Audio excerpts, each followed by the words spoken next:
This is the way, and this is our sermon series that we're talking about where we're going and what we're doing and here at our church and casting vision and today, this morning, I'm going to start on some of our values that we're going to go over the next few weeks, and we're going to hit a couple values every Sunday. But if you caught it last week, if you didn't, then here it is. But our mission, our mandate as a church here is empowering people, fulfilling destiny, and leaving legacy. Now, there's a lot in that, and Pastor Greg talked about it a little bit last week. But as we talk about the direction of our church and the things we hold value to, we put it under the umbrella of this is the way. Okay, and I just I want to say something about that, because if you are unfamiliar with the Star Wars, the Mandalorian, then this is totally lost on you, okay, a little bit. Now, will you still understand the mission of, yeah, of course, you're still going to get all of that. And this is the way, this is the way we are going, this is the way we believe God is calling. This is the way we know He's leading us to live. You're going to get it. But some of the, like, this is the way, it's going to be missed a little bit on you. So I want to give you a little background just in case, okay? The Mandalorian series is on Disney Plus. Just so you know, that's where it comes from, and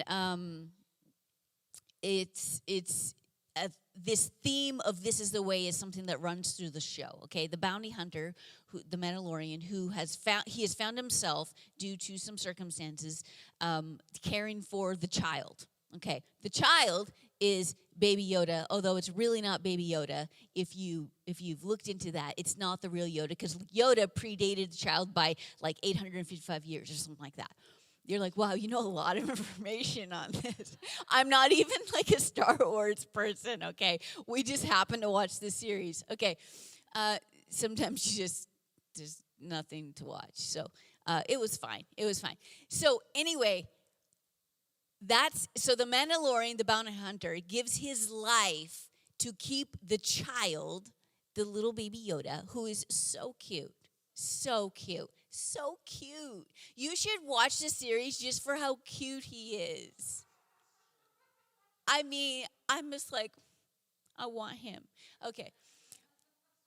So it's his mission to keep him safe and to return him to his people, the Jedis. Okay?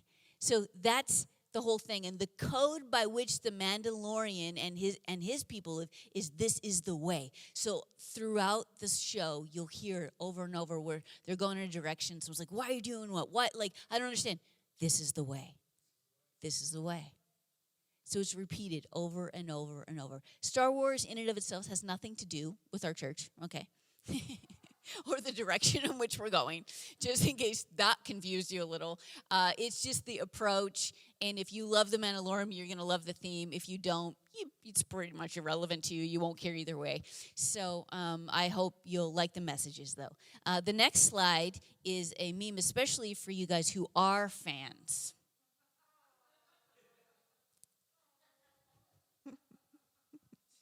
One thing would be funny if, out of all of this, if we just inspired you to watch the series. Nothing else, but like you watch the series. But you'll get to see a little baby Yoda, and it's so cute. So anyway, before I get into the two values that I'm going to hit up this morning, I just want to read over all the values so you know what's coming even the next few weeks. Here they are. A standard of excellence. A posture of serving. A focus on Jesus, a culture of honor, a heart for generations, a commitment to authenticity, a lifestyle of generosity, and a resolve for diversity. Now, that's a lot to hit, but we believe that we already see a lot of these themes in you as a people and as a church, and then some we are working towards growing us all there together. So this is exciting. So this morning I'm going to talk about a standard of excellence and a posture of serving. A standard of excellence. We believe that serving Jesus means giving him our best. It might not be perfect, but it will be the best that we can do with the resources that we have and the time we have. It's human nature to compare, right? Am I right? We constantly compare ourselves to others. We constantly compare our physical appearance, our fits, our houses, our cars. We compare our jobs. We compare our titles, our vacations, our children, our marriage, our friendships. We compare our education achievements and even our likes and our dislikes, as if my preference is somehow superior to yours. It is not. And then there's this. We compare our Christian life, our spiritual maturity, the amount of time we serve the church. We compare. We compare the movies we watch versus what other Christians watch. We compare how holy we are and how lesser, other Christians are in that department. They're carnal because they do these things and we don't do these things. Comparison kills. Comparison kills. It destroys families and friendships. It breaks down churches. It impacts work environments. If you've ever been a part of an unhealthy work comparison kind of environment, it's toxic. Comparing ourselves to others is not good for many reasons, but one of which is what it does to us and our self-worth. We feel less than when we compare. We feel like we are not good enough, and then we somehow feel like we have a need to be better, yet we do not know how to achieve that.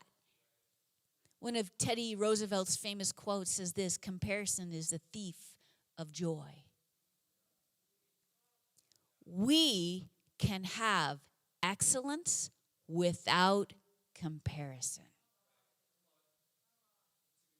We value the standard of excellence here at our church. And it is not based on comparison to the latest and greatest church that we see on social, but it is to Jesus and Him alone. Okay? Because comparison is never okay unless the standard to which we are comparing is Jesus. And that is always okay. Because He is who we aspire to be like. It's okay to compare my life to Jesus as a goal to reach. I will never reach it. I will never be perfect, but with my eyes on His standard, I will always reach the level of excellence possible for me in this life. With the resources He has given me, the time He has given me to work with, a standard of excellence. Jesus is worth our very best. Jesus is worth our very best in this church and in our lives. And when He came to the earth, the Father demonstrated that standard of excellence by giving His very best, which was His Son. There was nothing more excellent than Jesus. And in the sending, the Father was saying, this is the way.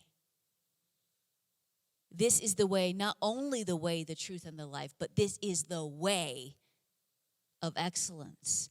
I only give my best. And to follow, we must do the same. So I'm just going to quickly go over just a few questions about excellence that maybe we would ask ourselves. Well, first off, how do you walk in excellence? See, to live excellently is to go above and beyond what is required of you. Because we can all do basic. Right? But walking in a spirit of excellence does not come naturally. However, we have been given the power to live that standard because of who lives in us and through us. 2 Peter 1:3 says, everything we could ever need for life and godliness has already been given, deposited in us by His divine power. Okay? So for all this was lavished upon us through the rich experience of knowing Him who has called us by His name and invited us to come in through a glorious manifestation of His goodness. Wow, there's a lot in that verse. We have been given the power to live excellently. Number 2, well, what are the benefits of being excellent? It's kind of a funny thing. Those who have achieved personal excellence live a very productive life. They enjoy healthy relationships, and there's an inner satisfaction. I personally do not think it is possible to live excellence for Jesus if you don't have that same resolve to live excellently personally, okay? Like in your own day-to-day things. I believe that they're intertwined. I don't think that I can live excellently in the church, but then in my home life just do whatever. I don't think that that's possible. That is just, you would be like constantly at war with yourself. So on a personal level, I believe that it would manifest as one's best efforts. And this would be different for everyone because everyone's standard is different. And we're all at different levels. So at home, you're going to have achievements that you want. Okay, I want this level of excellence in this way. You know, and sometimes, you know, this is something that is important to me, you know, as an individual. And so if there's things that, you know, if I'm walking by something in my house and it's not, you know, up to a standard of excellence, sometimes I'm like, I'm so tired. I just can't deal with it right now. And I walk away and then I'm like, no, I'm going to call myself higher. I'm going to go back and I'm going to do that. And I'll go and I'll pick it up or whatever. I'll correct it. And because of that, there's an inner satisfaction that comes that I did something that was, maybe I could have just let it go or was a little bit hard in the moment. But now I have kept myself at that standard of excellence. It is not perfection. They're not the same. Okay, we cannot be perfect, but we can live excellently. In the church, it's a little different because excellence, so at home, you know, you define your excellence. In the church, excellence is defined by the leadership that God has put in place and expressed through the community at large. So we all contribute, but we don't all define it. Because you know how complicated that would be if we all begin to define what excellence looks like here? Messy. You know, it's defined from leadership, and then it's by the community at large. We all participate in that. Okay? And that'll begin to show through in all areas of our church. Number 3, so who besides Jesus, because that's the obvious answer, and I knew if I'd say it, you guys say it's Jesus, has a spirit of excellence in the Bible. Well, I'll give you a little hint. Shelby talked about this person 2 weeks ago. Shelby's like, wait a minute. Who did I talk about? The prophet Daniel. Daniel lived an incredible life that was marked by success and favor at every turn. And the Bible explains what made this possible. John Corson is commentary on the passage in the book of Daniel. He said this. He said, Darius realized there was an excellent spirit in Daniel. Daniel 6, verse 1 to 3. Let's read it. It says, Darius reorganized his kingdom. He appointed 120 governors to administer all the parts of the realm. Over them were vice regents, one of whom was Daniel. The governors reported to the vice regents, who made sure that everything was in order for the king. But Daniel, brimming with spirit and intelligence, so completely outclassed the others that the king decided to put him in charge of the whole kingdom. In another version, it says that Daniel was distinguished above the presidents because of the excellent spirit that was in him. Let's keep going. Verse 4. The vice regents and governors got together to find some old scandal or skeleton in Daniel's life that they could use up against him, but they couldn't dig anything up. He was totally exemplary and trustworthy. They could find no evidence of negligence or misconduct, so they finally gave up and said, we're never going to find anything against Daniel unless we can scheme up something religious. Come on. The incredible story of Daniel marked by excellence. How he handled the struggle of the law. How he maneuvered through the challenges of King Nebuchadnezzar and then King Darius. And he carried himself so well as he was faithful to the Lord and as the Lord was by his side.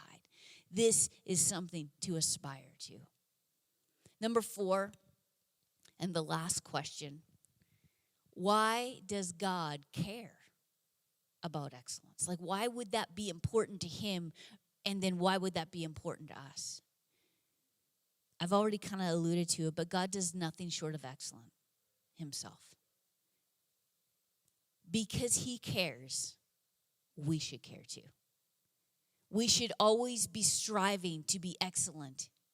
Being excellent at what we do will point back to the one who gave us the ability to live this way. See, it brings glory to him. Why does God care about excellence? Because that is who he is. Why should we care? Because it's going to bring glory back to him. This is the way. This is the goal, to bring glory. It's not just to be excellent. It's to bring glory back to the one who created us, to model him in the best way we can, to show the world around us the goodness of God, the excellence of God, and the love he has. See, excellence is not only a value, it is a discipline. And it means for making our community here at our church, and then when we're out there, a better place. It is a discipline. When I picture excellence, I picture like this type of stance, like where you're just like, I am excellent. The next value we're going to talk about is serving. When I visualize serving, I visualize this stance. They may seem contradictory, but they actually work well together. Before we get into serving, we're going to have a quick intermission. You guys think I'm joking, but I'm actually not, because we're going to pass out some sermon snacks. So I'm just going to have my helpers here. There's 2 things. There's cookies, and then there's candy. They are going to split the room a little bit. So if you get the cookies, but you want to hold on, you want the candy, just wait. Does that work? Just wait for it. So, okay. So over here we have Teddy Grahams, Animal Crackers, Chips Ahoy. Over here we have Skittles and Starburst. So if you're want to hold out for the other, just give it a second and they will be right with you. And as they go, I will continue. A posture of serving. A posture of serving. If this is your first time and you've never experienced sermon snacks, well, welcome, because every once in a while we have Sermon Snack Sunday, and you just hit a good one. So there's that. Come back again. You just never know what's going to happen. Don't try to figure it out. I don't even have it figured out. It's random. So there's that. A posture of serving. Jesus came not to be served, but to serve. And he demonstrated this with a towel around his waist, washing his friends' feet. Guys, this is gross. It's so gross. Okay, do you know what they walked in back then? Okay, this is like cleaning porta potties. Gross. I'm not even kidding. Okay, so they didn't wear closed-toed shoes. They didn't have boots for the rain, for the mud. There were no paved roads. It was dirty, dusty, muddy, and poopy. Literally.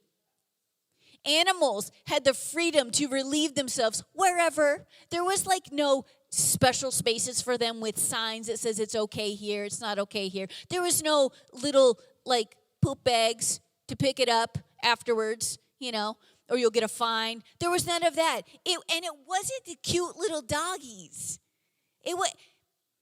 Guys, there were horses and donkeys and camels.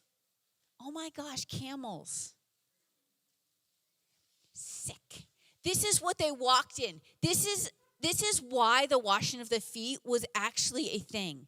Because you can't bring that into a public meeting. You have to wash your feet before you go in. You can't bring that into someone's house when they've brought you over for dinner. It doesn't matter that the house kind of has like an outside ground still. It's still gross if you're going to eat. So this washing of the feet thing, this was like something that they did. But the smell alone would be sickening. So they had to do this. I mean, some people have smelly feet even without any of that. I'm telling you what. Hopefully he's not going to be watching online today. It should be fine. Okay, but one of Craig's roommates back in Bible college, and a friend of mine as well, I'm telling you what, the feet smell. Like there was nothing wrong, but there was so much wrong. I mean, you could smell it through the apartment, down the hall, I think outside. I'm not sure, but it was so bad to the point, and he was very self-aware and a clean person. So it wasn't that, which you probably very much appreciated. And he was so self-aware that he would wash his feet every day, several times a day, because he had such bad smelly feet. Okay, so he didn't walk in camel poop, but he had smelly feet. So you can imagine this. And Jesus cleaned feet. See, we in our Christian cultures, we have these foot washing ceremonies, services and stuff. I don't know if you've ever been to one. It's been years since I have, but I have.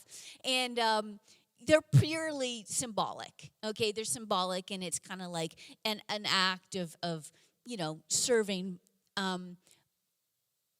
But even if you're like a foot hater, like you just can't stand feet, this is still not serving like it's referring to in the Bible here. Like it's still like not that bad.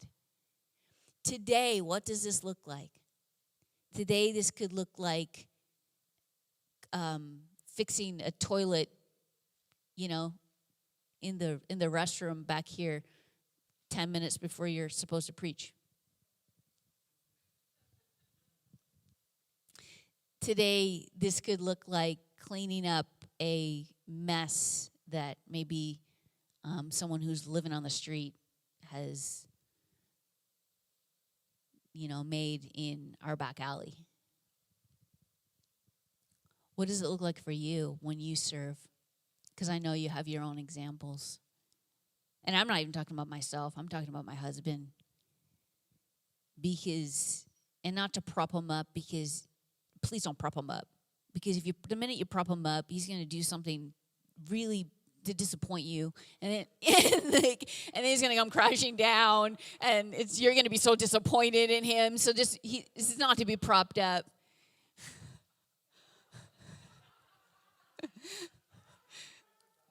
It's so true. But this is things that he does. And these are things that I know that you guys do. Your own examples of the ways you serve when no one's looking. The things you do that no one knows about. Just because you care.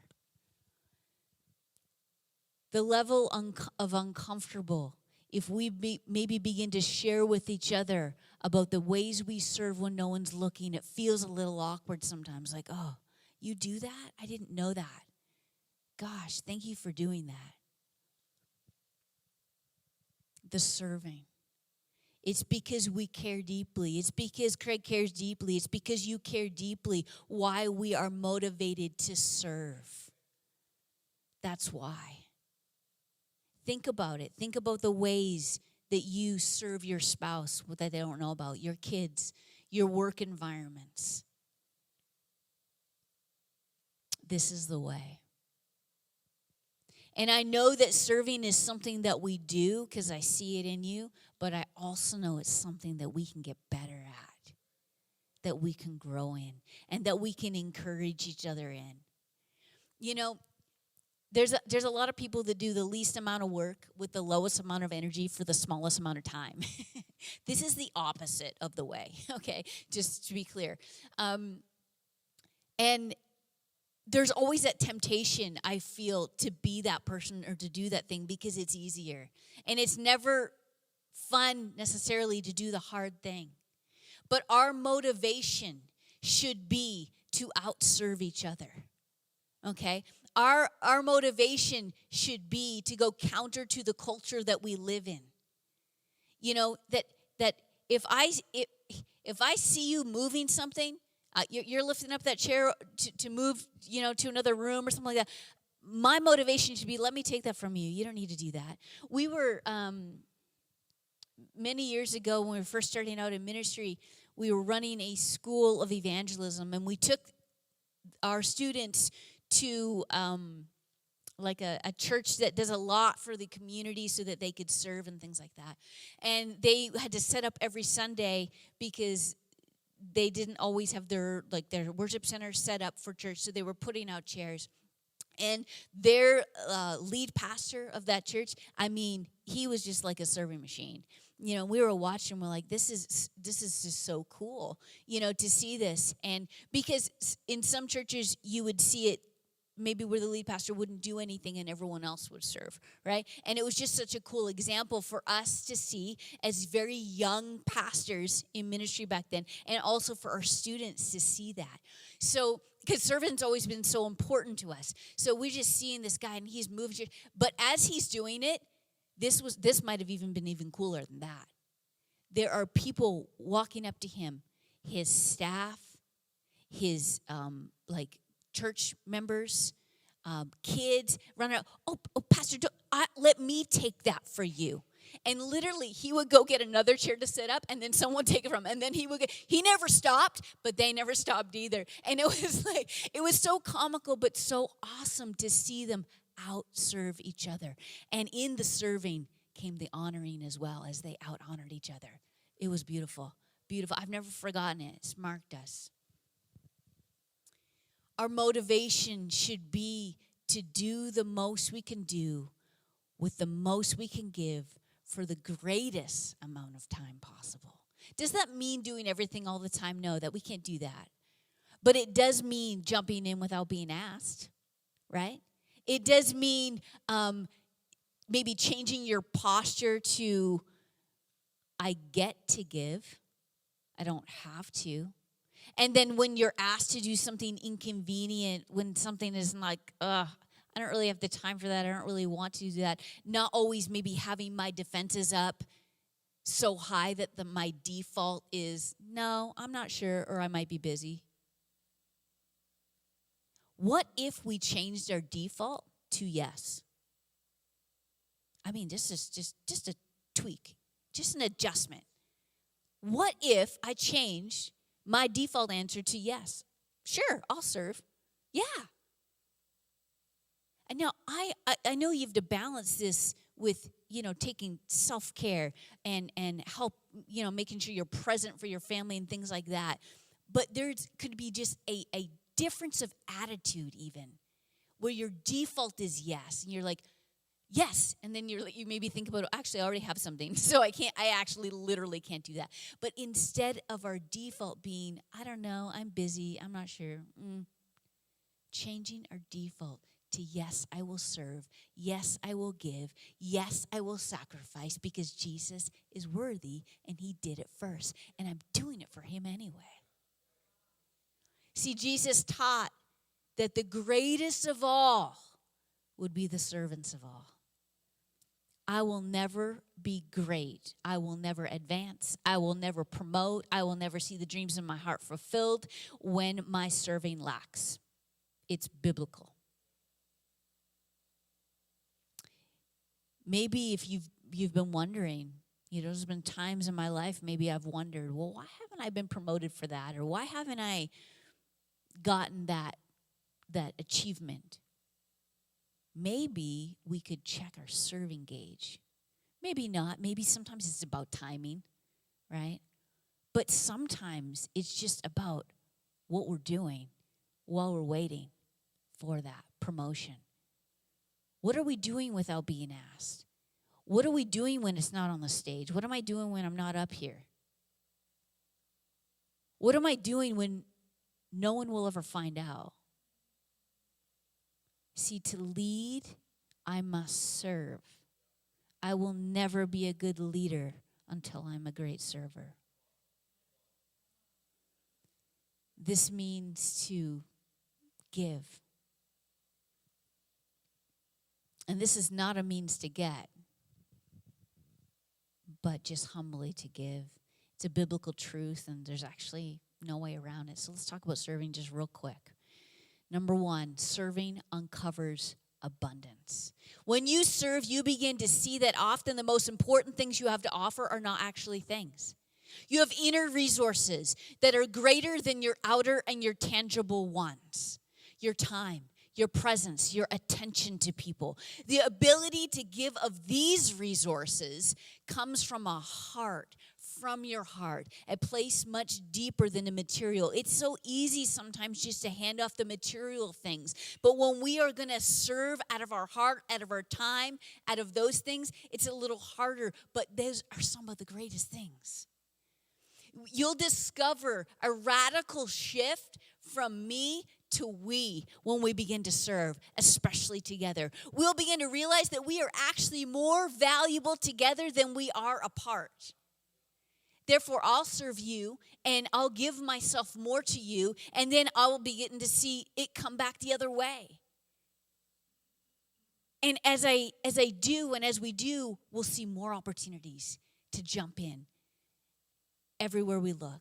This is a process of just a shifting, like I said, from a me orientation to a we orientation. And we start to look at people and situations as opportunities with an eye for what can I offer them. You stop thinking, what's in it for me? I wonder what I'll get back here if I just put in a little time. It's a shift from consumption to contribution. And this is our church. We're not consumers. It is not about what we can get when we come to church. It's about what we can give. It unlocks abundance, and our cup will overflow. We'll be so fulfilled. Number two, serving expresses gratitude. When you see the goodness of God in your life, you will have a heart to serve in any and all situations.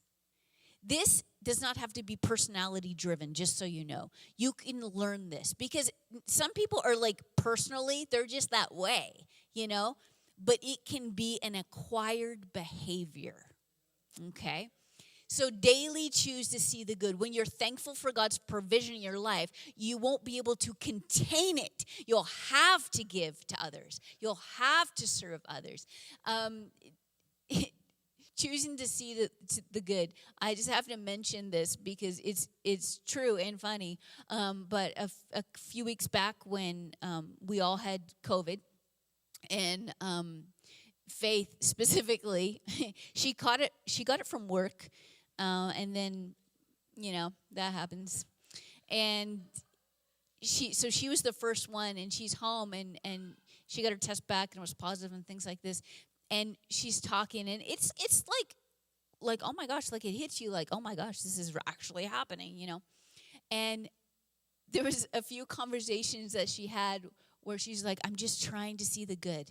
I'm just trying to see the good. I'm trying to focus on the good. Because there's so many bad things, right? If you've had COVID where you're like, okay, I'm now isolated. And she was supposed to go back to school because it was after Christmas. And now she's going to miss the first couple days of school. And then she's going to fall behind. And there's these list of bad things. And, you know, what if I get really sick? And all these things. Can't see my friends, missing on these parties, blah, blah, blah. You know, it was like there's a few functions that were happening that we're going to be able to participate in.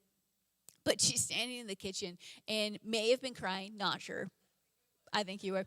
Yeah. And she's like, I'm just trying to see the good. I'm just trying to see the good. And she starts listing off some good things. And I'm like, that's so awesome. Isn't that what we need to do?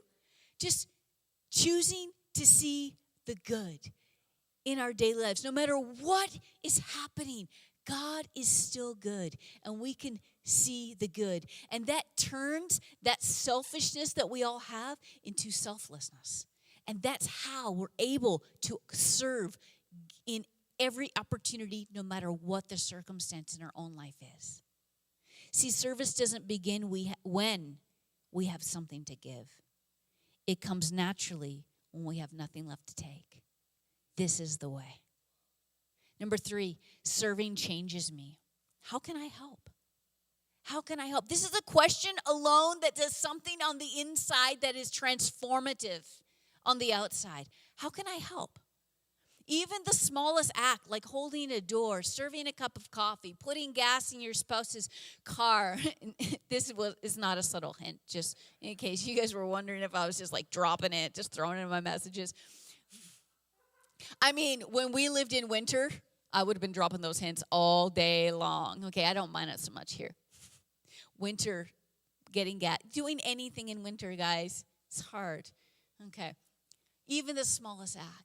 It's like, how can I be of use to this person, this organization, this city, this place? How can I help? You cannot be a self-centered person when you think this way. Impossible. If this is a question that goes over in your head over and over all day long, every day, how can I help? You will not be a self-centered person. No serving act is ever wasted. We don't serve to be thanked. We serve because he first served us. To serve unconditionally will take practice and constant effort. You're not born that way. It's a realization, though, when you give, you actually receive. It's not the why, but it is the truth. Now, this brings me to this question. Is it possible to do a selfless good deed? Now, if you have ever watched Friends, you know what I'm alluding to here. There is an iconic episode that we are going to show a clip of right now having to do with a selfless good deed. Look, there's no unselfish good deeds, sorry. Yes, there are. There are totally good deeds that are selfless. Well, may I ask for one example? Yeah, it's, there's... No, you may not. That's because all people are selfish. Are you calling me selfish? Are you calling you people? Yeah, well, sorry to burst that bubble, Phoebes, but selfless good deeds don't exist, okay? And you know the deal on Santa Claus, right? I'm gonna find a selfless good deed. I'm gonna beat you, you evil genius. Man, that show has been around for a long, long time. A selfless good deed. Does it exist? Does it exist? Because when you give, you actually receive. It's not the why, but it's the truth. A selfless good deed. Now, I don't actually know the answer to that question. If you can find a selfless good deed, I want you to tell me about it. Because every time I think of something good to do, you always at least feel good about doing it, right? So then that gets you something back. If you can find it, that is your mission. Let me know, and we can challenge this Friends clip. Number 4, serving honors a deep connection. An ongoing small act of service will cause an unending ripple effect. Rachel Naomi Reman puts it this way. When you help, you see life as weak. When you fix, you see life as broken. When you serve, you see life as whole. I was reading an article a couple weeks ago, and this is an excerpt from it. It says, when we increasingly choose to remain in a space of service, we start to see new things. The needs of the current situation become clearer. We become instruments of a greater order, and consequently, our actions become more effortless. When a group of people, now a whole group, perform this kind of service as a practice, it creates an ecosystem that holds a space, allowing that value to emerge organically. All of this indirect value, the ripple effect, has space and time to add up, to synergize with other ripples, and then multiply into something completely unexpected. See, to create a space where this is the way, will take work. It might not be natural at first, but in time, the ripples will continue to see unpredictable outcomes that will bring us only good. We can build with strategies and plans, and we will have strategies and plans for where God wants to take us. But to place more emphasis on togetherness in serving, in excellence, and things like that will ensure the ripples that will continue to emerge from years. Maybe at first we won't see the effects, but even in the unseen, they will be there. They will impact. Mother Teresa said, we can do no great things, only small things with great love. I mean, this woman made a difference in the lives of millions. I'm pretty sure she did a few great things. But it's a matter of what we focus on. 1 Corinthians 16, verse 13. Be on guard. Stand firm in your faith in God. Act like mature men and be courageous. Be strong. Let everything you do be done in love, motivated and inspired by God's love for us. See, it's not just the doing, but it's the motivation behind the doing. So we will have excellence, and we will be the best servers that exist. But our inner motivation behind our actions will be love. Let everything we do be done with love, in excellence and in serving, as Jesus lived and as he breathed. Let's stand as I pray.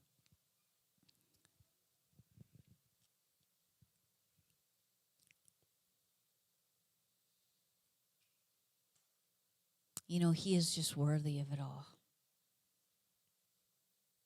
He is just worthy of it all. Just take a moment with him right now and just welcome him into your space, into your mind, into your intellect, into your emotions. Holy Spirit, you are welcome to come into our thoughts. You are welcome to come and take direction right now and take leadership. I ask in this moment for revelation and inspiration in our thoughts, in our concepts, in our understanding.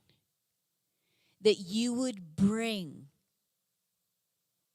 life and breathe life on the words today that have gone out, that we have heard.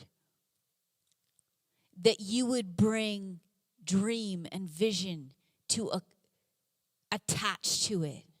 So it wouldn't just be good thoughts and ideas of what could be, but we would take a hold of it with our actions and with our love and begin to walk out of here in a new form, a new level of excellence, and with a new resolve to serve. To be like you more. Father, we ask for a lessening of ourselves, to make room for the more of you. We ask that we would be nothing in and of ourselves, but we would be consumed, possessed by the Spirit of God. That we would emulate, that we would replicate, that we would be ambassadors of heaven, living lives that reflect you and you alone.